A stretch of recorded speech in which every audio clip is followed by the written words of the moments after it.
Hello everyone. Before we get into today's video, just wanted to say a big thank you to everyone who's recently joined the channel. As you probably all noticed, this is a very, very small channel, so literally every single one of you who have subscribed over the last few weeks, I really appreciate every one of you joining me on this little venture into YouTube content creation. So if you haven't already, please do click the subscribe button as well as like button on this video. It really, really helps out the channel. And I think without further ado, really excited to show you the Bladesinger monk build that I worked on. So I'll go away now. Hello everyone, my name's Peter, I'm the Dungeon Doctor. I am here to continue my series on the Monk Masterclass, where we go through every single monk subclass and look at ways to optimize them, often really look at the somewhat weaker monk subclasses and seeing how we can make them, perform at tables where perhaps there's a lot of other powerful characters. This is actually going to be a slightly different video from usual. We aren't going to be looking at a monk subclass, but we're going to look at a quite famous monk multiclass option, the Bladesinger monk.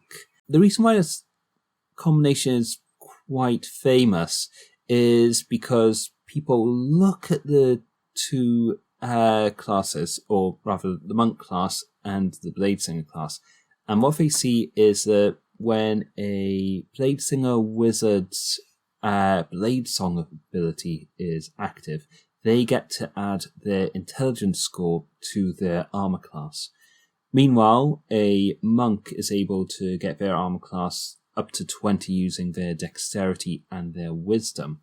And because the Bladesinger's blade song feature requires that the character is either using light armor or wearing no armor and isn't wearing a shield, the monk class and the Bladesinger are seen as potentially complementary as a way to get very high armor classes.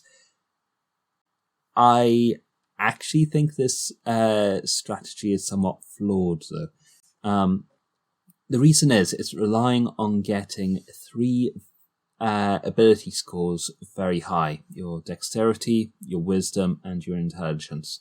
And while it's possible to start with a 16 in all 3 of those, and therefore potentially have a starting armor class of up to 19 once you have access to both the monk class and the Bladesinger subclass, it leaves a big hole in your tanking strategy, in that your constitution modifier will have to be very low, an 8 in the case of if you're maxing out your wisdom and dexterity and intelligence.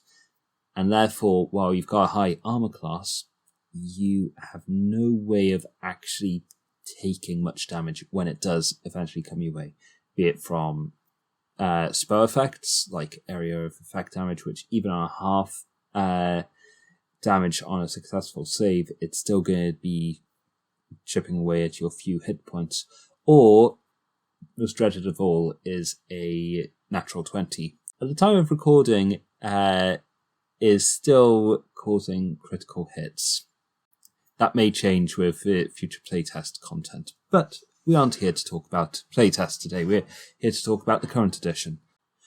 The reason why I particularly wanted to look at this build today was not so long ago, Colby from D4 Deep Dive did a Bladesinger monks build, and he very much went down this route of maximizing wisdom, dexterity, and intelligence to the detriment of constitution, and it was a really brilliant build. But I really wanted to do my own spin on this build, one which was much more tanky, had respectable number of hit points at least, doesn't dump constitution by any means, and actually looks at other ways that the Bladesinger and the monk can synergize.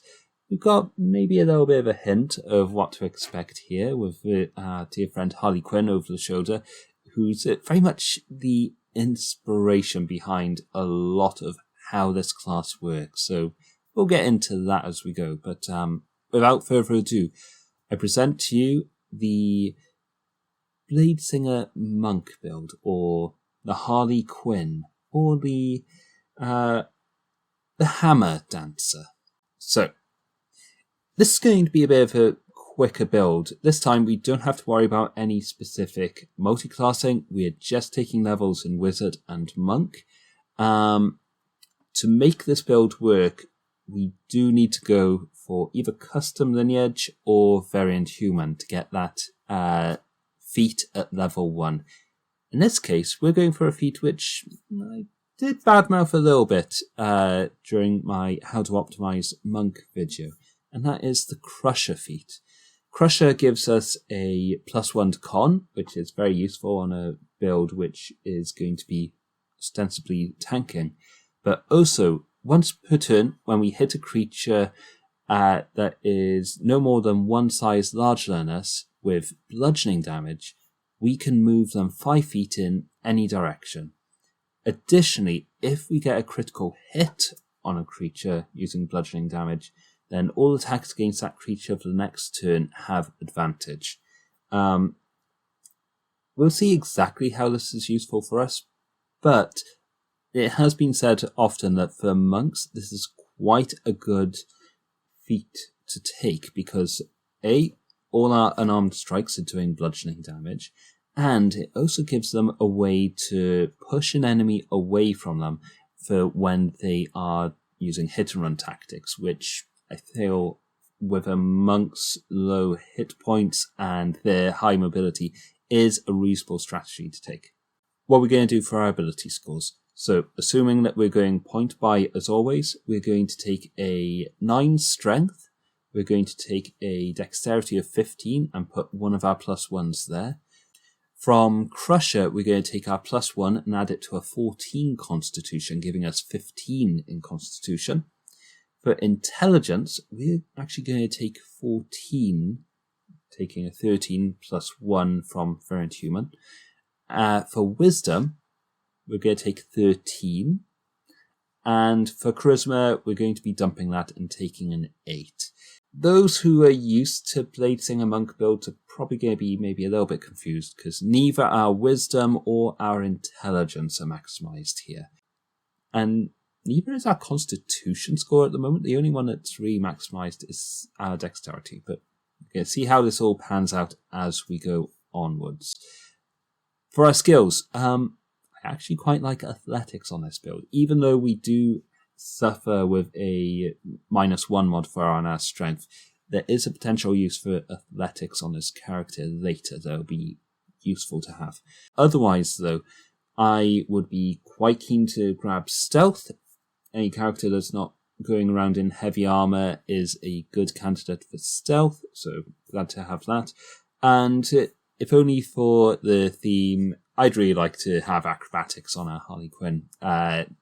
It's thematic, and in addition to that, when we have our blades on active, we have advantage to acrobatics checks. So it's very possible that if we see ourselves needing to do something acrobatic, having that proficiency in addition to advantage is going to be very helpful. So, where we're going to start with our Bladesinger monk. We are actually going to start with monk. First reason for this is it actually gives us 2 additional hit points than we'd have than if we went with wizard, starting with a maximum of 8 hit points, plus our constitution modifier gives us a starting health points of 10. Our armor class is going to be starting out pretty low with just a 14. That's going to be from 3 from dexterity and 1 from wisdom. So, in our very first level, we're going to be pretty easy to hit. We've got, okay number of hit points.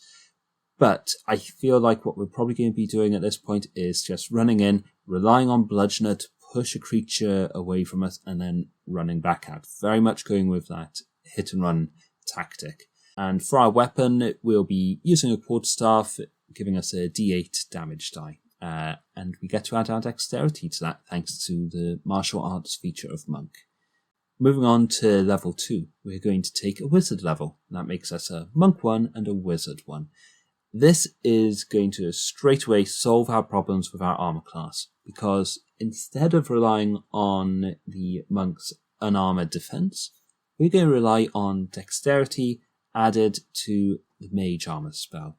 For those that don't know, mage armor allows you to have a 13 armor class plus whatever your dexterity score is. And because this doesn't count as wearing armor or anything like that, all our monk features stay online when we use this. So now we've got an armor class of 16. This is typically what most monks will start with if they're going through the point buy method. It also gives us our spell casting, and this is going to be why we took the Crusher feat as our variant human selection. We are going to take the cantrip Booming Blade, or in this case, Booming Baseball Bat, Quarterstaff, maybe Hammer at some point. We'll see. But on our turn, using Booming Blade and Crusher, we have the ability to hit a creature with bludgeoning damage, force them away from us 5 feet, and if that creature is then going to move towards us, or maybe towards an ally on their turn, with Booming Blade, they're going to take an additional 1d8 thunder damage. So a nice little bit of damage that they take when that is provoked. It's not doing a huge amount of damage at this point, and actually, I think for pure damage dealing, at these levels, we're probably better off using our attack just to attack as normal and then follow up with a bonus action attack for unarmed strike with martial arts. But as we get into higher levels, this Booming Blade trick is going to be coming in handy. The other things that we want cantrip-wise, Blade Ward, that's going to be very helpful for us. We will see later, this is similar to what we saw on the Sunsoul Monk build.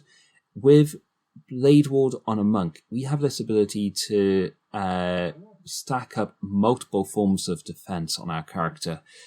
Blade Ward gives us resistance to all piercing, bludgeoning, and slashing damage. Meanwhile, the dodge action allows us to effectively increase our armor class, or at least to put all attacks against us at disadvantage. So not only are enemies less likely to hit us, when they do hit us, it's going to be doing half damage, or usually will, if they're using conventional weapons.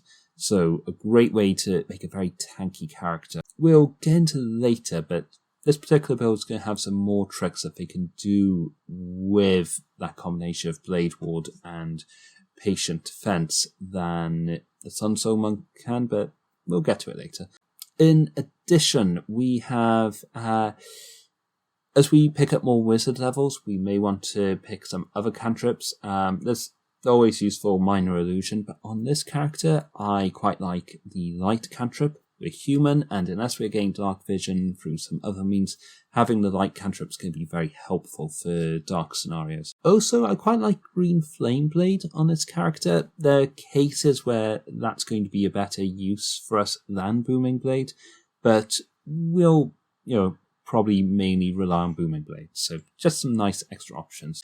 Right, for first level spells, at Wizard 1, we going to gain access to 6 spells in our spellbook. Because though we only have a +2 intelligence, we're only going to be able to, at this level, prepare 3 spells. So the spells that I'd probably prepare would be Shield, Mage Armor, which we talked about earlier. Another spell that we quite like on its character is False Life. This gives the character 1d4 + 4 temporary hit points, and these last for 1 hour. It's pretty useful on a character where they are trying to tank, but they are going to need every extra hit point that they can get. So if your party doesn't have anyone who's consistently giving out temporary hit points, like a Twilight Cleric, for example, then False Life can be a good use for one of your spells. Another spell that I really like on this character is Absorb Elements. we probably won't get to prepare it until we reach second level in Wizard, but it's great for dealing with elemental damage, particularly from any spells that are calling on saving throws or from, say, a Dragon's Breath weapon. Reason I'm not too keen to introduce it early is because Absorb Elements doesn't actually tend to get used that much at very low levels of play. It's not until maybe getting to level 5 onwards that you're consistently dealing with creatures who are causing elemental damage. In the lower tiers of play, more often than not, it's mostly bludgeoning, slashing, piercing that you're dealing with. But useful for us to have now, and who knows, maybe if we are going into a very fiery area, for example, we might change out one of our other spells for Absorb Elements. So we can always change our preparations, thankfully, as a wizard. Other spells, though, I would definitely take Find Familiar. This is great for getting a familiar who can provide us advantage when we need it. We could always go for the ever popular Owl Familiar as well, as they can swoop in, give advantage, and then using Flyby, dash back out without attracting an attack of opportunity. And just another good ritual to have is Detect Magic. You could maybe have Alarm if you prefer something like that, but Detect Magic is just a useful ritual for us to have if we're investigating it, be a magic item or looking for magic-based traps somewhere. So how are we looking for tanking? Well, we've got a base armor class of 16, and if we use shield, that takes us up to 21, which is very respectable at level 2. If we're using false life as well, that means that we have a effective hit points of between 21 and 24.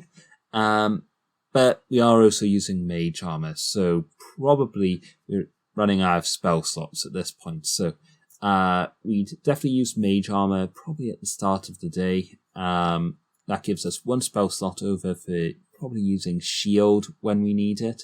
And then when we take a short rest, we can use Arcane Recovery to get one more spell slot back. And then that gives us another use of shield or possibly something like Absorb Elements in a day. So mainly just using spell slots for defensiveness. At level 3, we are going to take a second level in Monk. That makes us a Monk 2 and a Wizard 1. This gives us Key. So now we have that wonderful combination where we can combine Blade Ward with Patient Defense and possibly Shield to give us a very, very high armor class, or an armor class of 21, but when creatures are attacking you with disadvantage, hitting a 21 is going to be very difficult. In addition to that, we've got Blade Ward, so if we are hit, then we're going to reduce that damage by half. We can also combine Booming Blade with Step of the Wind for some very solid hit and run tactics. Our speed is now 40 feet as well, so if we do move in, use Booming Blade to knock a creature away from us and move out, then those hit and run tactics are going to be working very well. Additionally, so this will have happened on our last wizard level, Booming Blade in combination with a familiar that's giving you advantage is actually pretty effective for doing some decent damage. It'll get a lot better when we get to level 5 and are starting to get that extra bit of damage from Booming Blade, but just thought I'd mention that. In addition, we get Flurry of Blows that we can spend a key point on. This, again, can't be used in combination with Booming Blade, so if we're going for straight damage, again, probably not relying on Booming Blade, mainly just relying on our Quarterstaff as normal, along with 2 unarmed strikes. If Tasha's optional features are available, though, we gain the Dedicated Weapon feature, and this is actually going to be quite important for our next level. So, at level 4, we're a Monk 2 and a Wizard 2. And now we gain the Bladesinger subclass, which means we are finally a Bladesinger Monk. The biggest feature of this is the Bladesong feature, which when we activate it using a bonus action, will increase our armor class by our intelligence modifier, which in this case is 2. So when we activate it, we're going to go from having a base armor class of 16, that's dexterity modifier for 3, added to mage armor of 13, and we are going to add an additional +2 from our intelligence, making it an 18.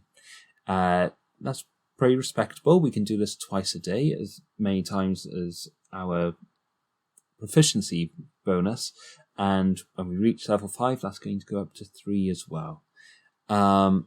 It also allows us to pick up a proficiency in a weapon of our choice. And if we have access to Tasha's Cauldron of Everything's optional monk feature dedicated weapon, I would like us to pick up the Warhammer. It's very interesting. Without having monk on this character, we won't have a way of essentially causing bludgeoning damage with our dexterity score. I may be wrong, but I don't think there's any finesse weapons that deal bludgeoning damage.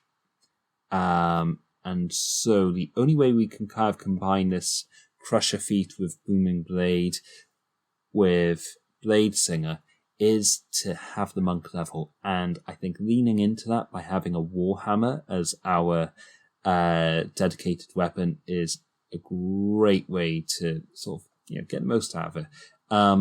Warhammer, if we're wielding it with 2 weapons, that gives us a d10 of bludgeoning damage that we can deal, or if we're using it one-handed, we get a d8. If we don't have dedicated weapon available, then I'm going to say we just continue to use our quarterstaff, but still pick up the Warhammer for now, as we will still be able to use it with our dexterity modifier, just later than otherwise. In addition, before we use Bladesong in a combat, or in combats where we've just run out of it, I would use the Warhammer in 2 hands to get that d10 bludgeoning damage. However, when Bladesong is active, we can only attack with 1 hand. So, need to keep that in mind, really. In addition, when we get Bladesong active, our speed increases by a further 10 feet. So, in addition to our unarmored movement from Monk, we are now moving with a speed of 50 feet total, which is pretty high, particularly if on subsequent turns we activate something like Step of the Wind. So that hit and run tactic with Booming Blade is going to be that much more viable yet again. In addition, with a second level of Wizard, we can pick 2 more spells. We haven't got a good way of really preparing more spells at the moment, so I think we should just pick up more rituals. In this case, Alarm if we haven't already, and Unseen Servant, which I found is, if nothing else, very good for flavour, as you have this way of just getting someone to make you a cup of tea or something when you want to.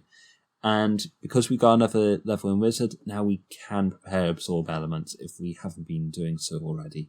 Level 5, we're going to take another level in Wizard, and that gives us 2nd level spells. On this build, I actually really like Enlarge Reduce. With this, we can become a large creature on turn 1 and also activate our Bladesong. This means that if we can get ourselves into a good tanking position, we'll be a large target on the battlefield. So this could be anything from blocking up like a 10-foot wide corridor to just putting ourselves in the middle of the battlefield between our allies and the enemies and making ourselves an obvious target, or just a target that's difficult to move around.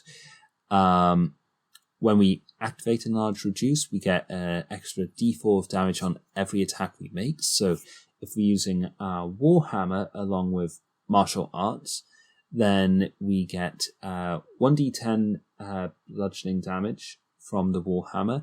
We get 1d4 from one of our unarmed strikes, and we get an additional d4 to each of those. So that's 1d10 plus 3d4 plus 6 from dexterity plus 3 times 2 twice. So we're dealing okay damage when we have Enlarge Reduce active. And we can potentially do more damage with it if we are using Flurry of Blows.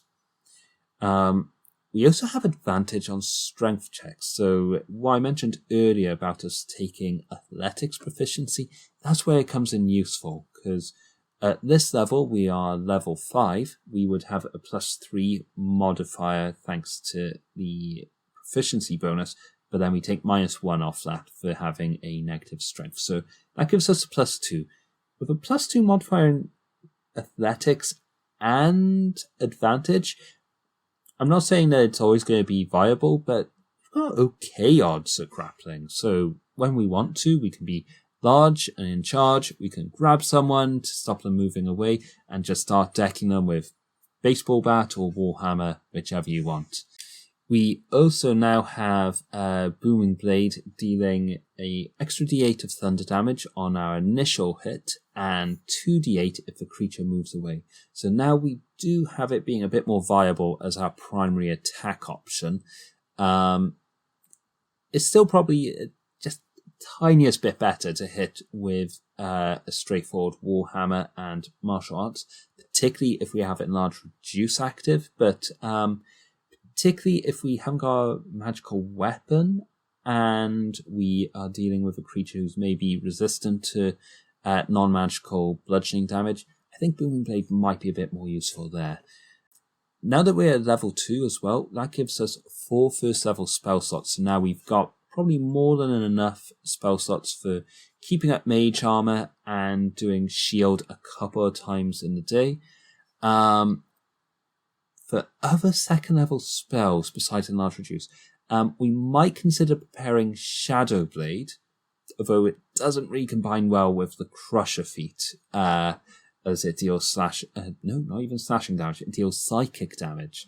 So, not so great. I quite like Mirror Image on this character, because as we saw again with the Sun Soul Monk, that's a great way for tanking, particularly when you've got a high dexterity score.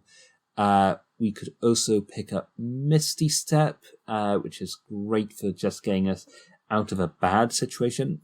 We're probably going to be okay for the most part, though, because we've got Crusher and very good mobility.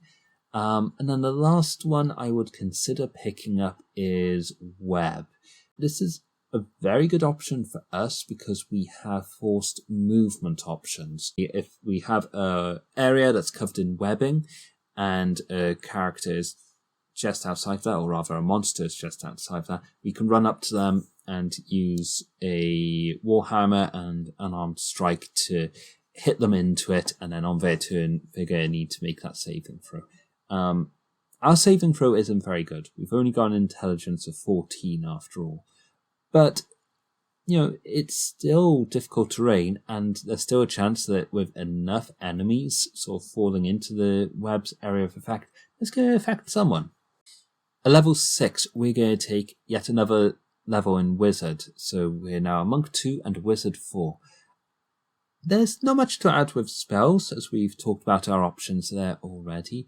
I would also say if there are ritual spells that we'd like to pick up from level 2 Wizard, now's probably a good time, as, again, we've got a low number of preparations that we can do. So having plenty of ritual spells as we advance in Wizard levels is probably a good strategy. However, what's really good at this level is we get an ability score increase. And for this, we're going to round out that Constitution score with Resilient Constitution. With Resilient Constitution, we get our Constitution up to 16, so now we're dealing with an okay Constitution score, giving us a +3. We are also going to get proficiency in Constitution saving throws, and this is very good on a Bladesinger, because now our usual con saving throw is going to be a +6, which is pretty good in most situations. We'd have to get, let's see, a 3 or less generally to fail on a concentration check, unless we are dealt quite a lot of damage. But when Blade Song is active, we also get an additional +2 from our intelligence score, making it a +8 constitution saving throw. And in that particular case, we would need a natural 1 to fail our concentration if we're just needing to make a DC 10 check. So we are doing very, very nicely for concentration checks. I'd also say at this level, because we've started to get quite a lot of spell slots, it's worth keeping in mind False Life, because every time that we upcast it as well, we get additional temporary hit points from it. So if we are feeling need to have more hit points again, because we are dealing with a D6 hit die from Wizard or a D8 from Monk, then that's probably a good use of our spare spell slots. Level 7, we are again taking a Wizard level, getting us Wizard 5, and we are getting 3rd level spells. For this, I think we're going to get Haste.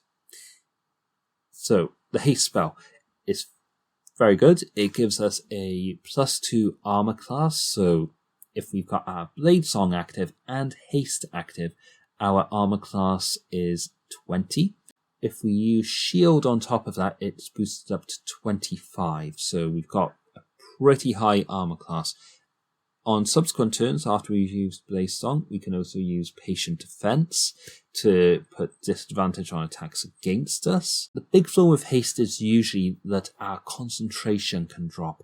However, with having Resilient Constitution, Blade Song active, and a decent Constitution saving throw, we have very low odds of our concentration dropping. So I think we can use Haste very reliably in combat. In addition to everything else that's defensively happening with Haste, we get an extra attack. So now we can make 1 Warhammer attack with our action.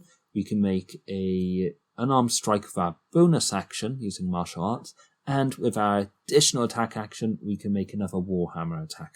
Or, alternatively, we can make a Booming Blade attack with our main attack.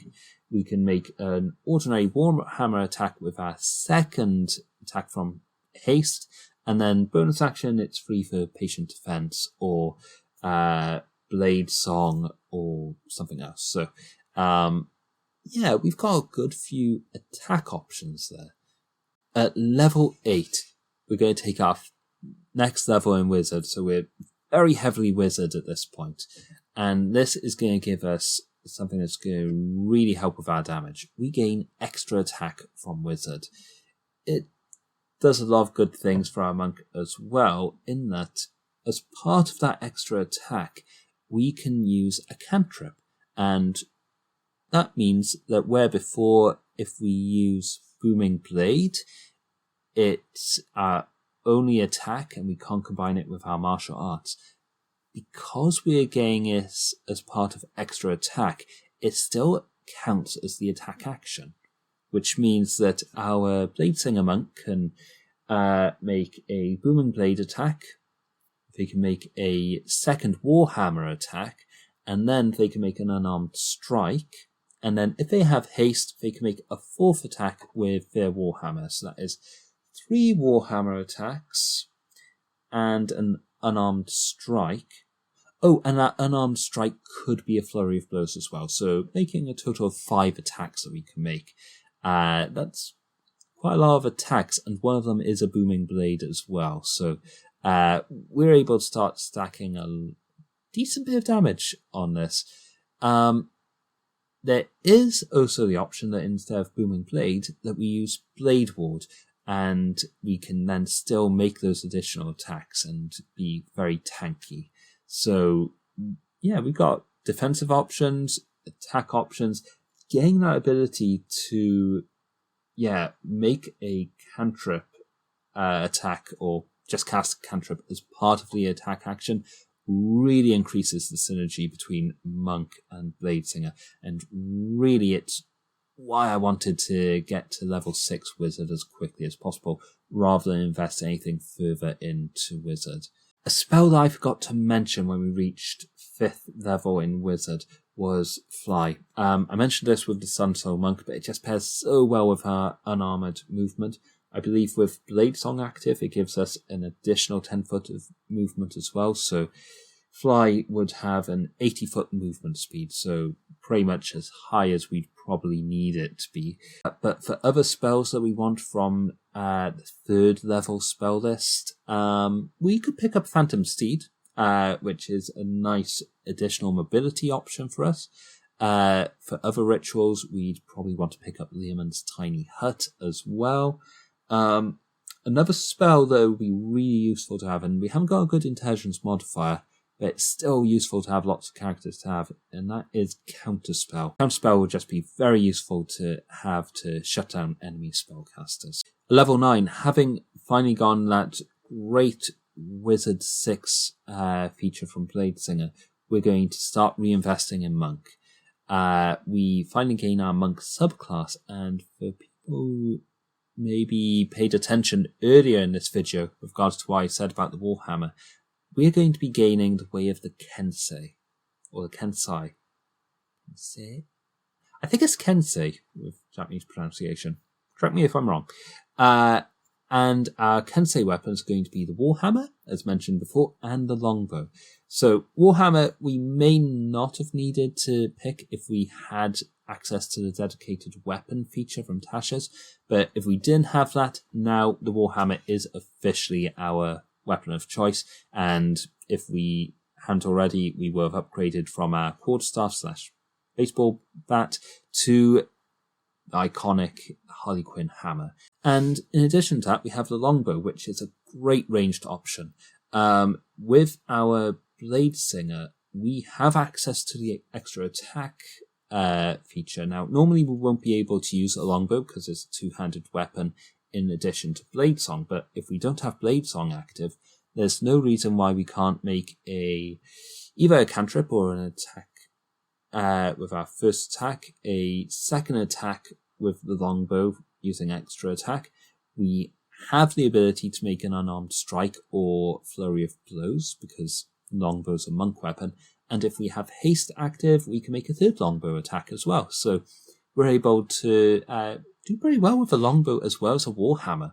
In addition, if we use our bonus action as a Kensei monk to empower our ranged attacks, we can get an extra d4 of damage onto all of our longbow attacks, which is pretty good actually, because we get 2 attacks from our extra attack action, and we get the third attack from haste if that's active. So we're dealing okay damage with a longbow.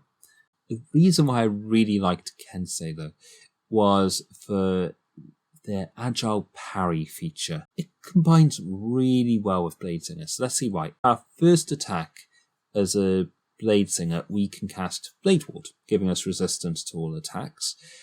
For our second attack, we're going to take an unarmed strike though. And when we do this, it's going to increase our armor class by +2. This means that if we have Bladesong active as well, we're going to have a armor class of 20.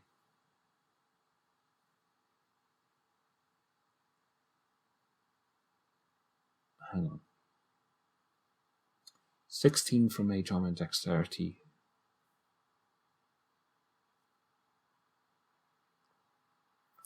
So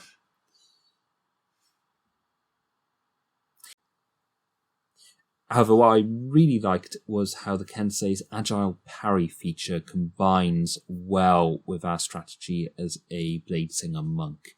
Let's look at what we can do on one turn. So we'd activate Bladesong. That takes our armor class from 16 to 18.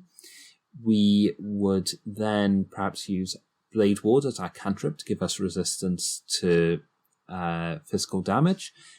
For our second attack as part of our extra attack, we would use an unarmed strike. And with agile parry, while we're holding our melee weapon, our warhammer, we get an additional +2 to our armor class. So now, instead of what was originally a 16, with Blade Song and Agile Parry, we're getting a 20 armor class, which is the same as wearing plate armor and a shield, which is pretty good.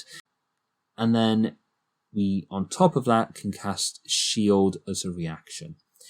Finally, if we're using Haste as well, then we get an additional +2. So all in all, we've got 16, add 2, add 2, add 2, giving us 22 armor class, and then adding shield on top of that takes us to 27.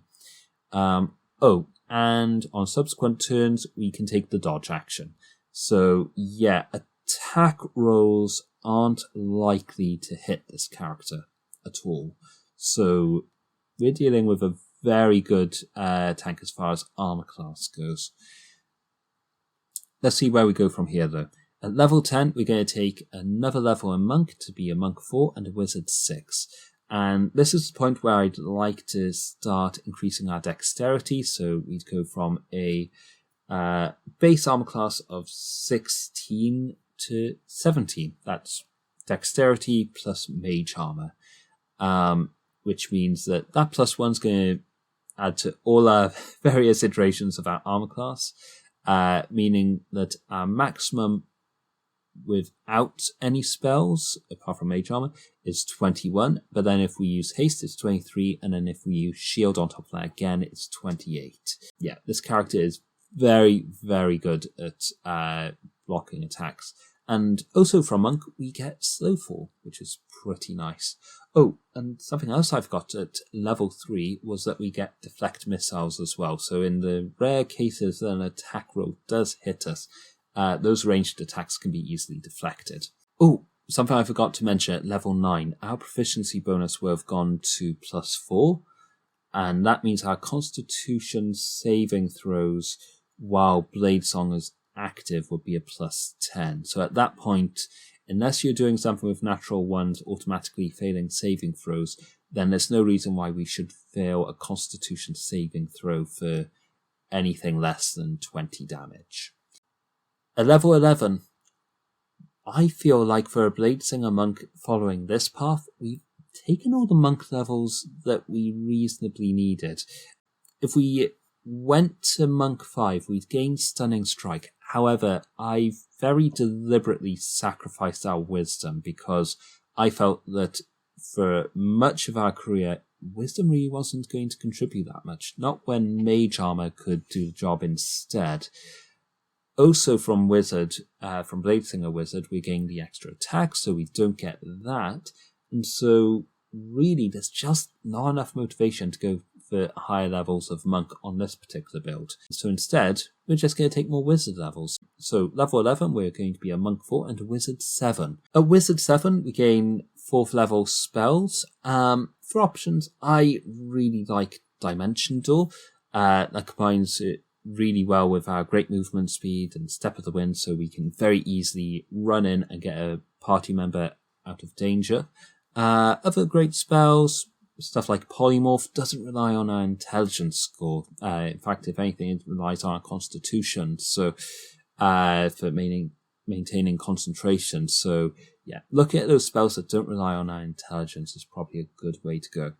At level 12, we're going to be a Monk 4 and a Wizard 8.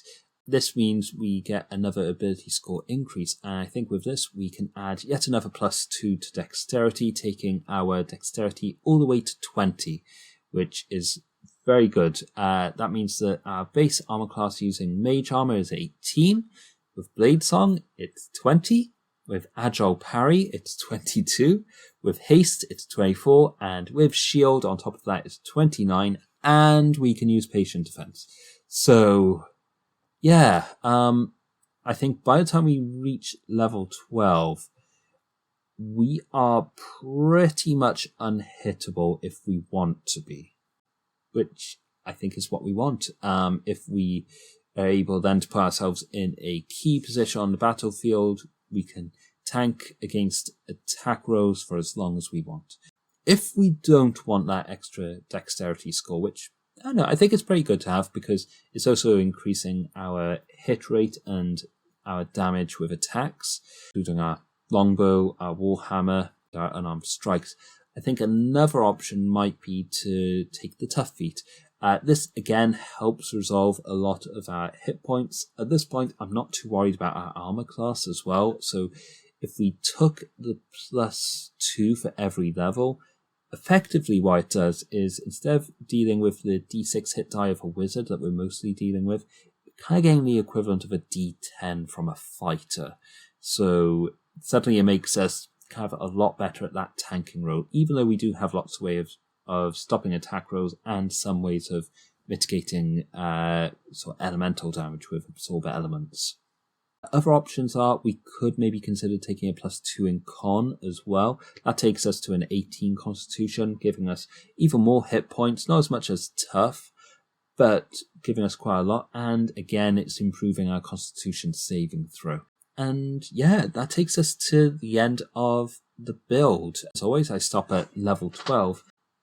What would we do beyond level 12? I feel like probably the best route to go would be to continue taking wizard levels, as it's very hard to justify stopping at this point, particularly when we've got 5th level spells just around the corner, stuff like Wall of Force and the like, or Animate Objects, stuff that would really rely heavily on maintaining concentration, and also just doesn't even rely on our intelligence score. So yeah, I think having those around the corner would be really nice. As I said, we don't regain much else from Monk in this instance. Let's look at what else we get from Wizard though. So at level 13, yeah, that's when our 5th level spells come online. So yeah, we get those great spells, Wall of Force and Animate Objects. At level 14, we gain the Bladesinger's 10th level class feature. It's not that great. Using our reaction, we can spend spell slots to effectively reduce incoming damage. I think usually either Absorb Elements or Shield are going to be better options. However, I think if it's non-elemental damage, then we've got a good argument for using the 10th level subclass feature. At level 15, something very interesting happens. We get to take a spell which usually does not benefit the wizard that much, but on this particular spell it's really great. It's Tensor's Transformation. Here are the benefits that we get from it. So firstly, we gain 50 temporary hit points, very welcome on a tank. We gain advantage on attack rolls with our weapons. So in this case, we would have advantage to attack with our Warhammer, which we'd be using Booming Blade with on our first attack. And then on our second attack, we could either use the Warhammer again to continue having an advantage, or we can use an unarmed strike. Unfortunately, we don't get advantage with that, however. In addition, all our weapon attacks deal an extra 2d12 force damage. So this is where the monk again comes in useful, because on top of our 2 attacks we make with our attack action, we can stack Flurry of Blows on top of it to give us, usually our Flurry of Blows isn't too powerful. We're getting maybe a +5 dexterity damage and a d4 damage, but then we can also throw 2d12 force damage onto both those attacks too. So that's letting us really put a lot of damage all out at once. The other thing to mention is that we can do all of this with our longbow as well. We can do Flurry of Blows in combination with the longbow, or we could just make 2 regular attacks with our longbow and get that extra force damage on it as well. At this level, I think the other spell that I'd quite like is Contingency. Again, doesn't rely on our intelligence score, and it lets us prepare some very important spells for when we need it. We could have something like Polymorph occur when we're badly hurt to turn us into something with a lot of hit points, or we could maybe use Haste when we utter a keyword or something, just to help us get that online that bit quicker. At level 16, we'd gain another ability score increase. If we haven't already, we could look at boosting dexterity. Otherwise, maybe start increasing that intelligence as well, so our saving throws for our wizard spells do start to be relevant. Level 17, we get 7 level spells. Force Cage is a pretty good option there. Level 18, we gain the Bladesinger's Song of Victory feature. This gives us a boost in damage to all our attacks, which uses our which uses our intelligence modifier. So if we boosted our intelligence to 16, that's a +3. If we didn't, it's still a +2 to all our attacks. And when we are a monk that's able to make lots of attacks with Flurry of Blows or martial arts, that +2 or +3 on top of all our other modifiers is not it's not bad. We can do a lot of damage when we need to. Level 19, we gain 8th level spells, and then finally at level 20, we gain access to one last ability score increase. I think a good option here, if we haven't already, is maybe Resilient Wisdom to actually get some really good wisdom saving throws. So we've got saving throws in Strength, Wisdom, Constitution, and Dexterity.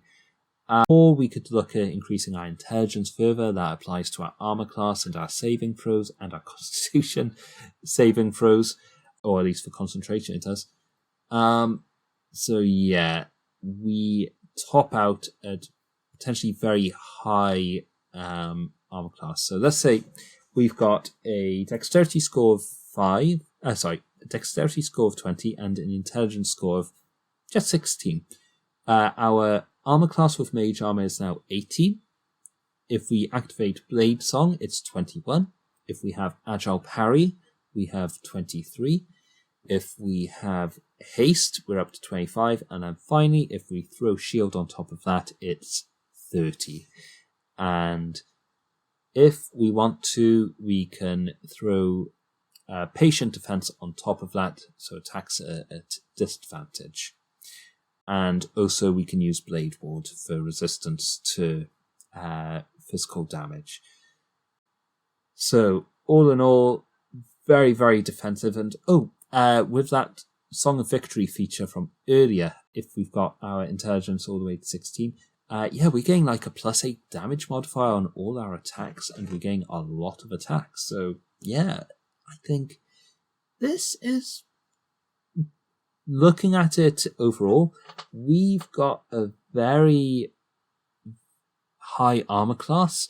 We're doing some pretty neat stuff. I really like the kind of Harley Quinn motif for this, just because we're this very dexterous character who's wielding this outsized warhammer using her intelligence and her dexterity. You're not so much wielding your strength, but you're just kind of like using the momentum and swing it into people, using Booming Blade to knock people back, and then it's in a very trickster way. I find you're kind of retreating away from them, and I forget, it might have been one of the early episodes of the new Harley Quinn animated series, where she's got a lot of bombs that she's using. I kind of imagine Booming Blade is almost like you're putting a proximity glyph on someone. So if they move, then that glyph triggers. I see a lot of what we're doing here is very tricksy. So I really like it. I think it really fits that particular character. So if you're looking for something like that, or just looking for a Bladesinger monk that kind of delivers on that idea of being a true tank, I think this is probably the way to go. All right, thanks very much for staying with me this long. It ran on a bit longer than I was expecting, but hopefully some of you have got something useful out of this. All right, thanks very much, and I look forward to seeing you all next time.